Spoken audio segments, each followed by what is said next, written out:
There it is, 1972 Alsport Trisport RTS-5. Recently rebuilt with a Power Horse 414 engine.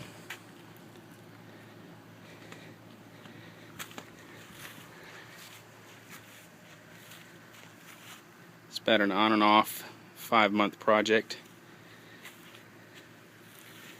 Body work still needs to be done, but I wanted to be able to ride it before the end of summer, so we'll save that for later.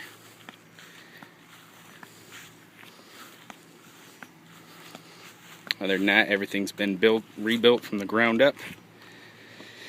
All new bearings, powder coating, painting, everything. Every nut and bolt, just about.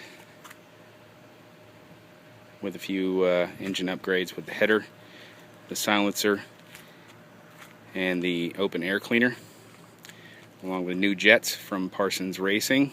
They've helped me out with the project, and I'm very happy with it. We'll see how it does out in the woods.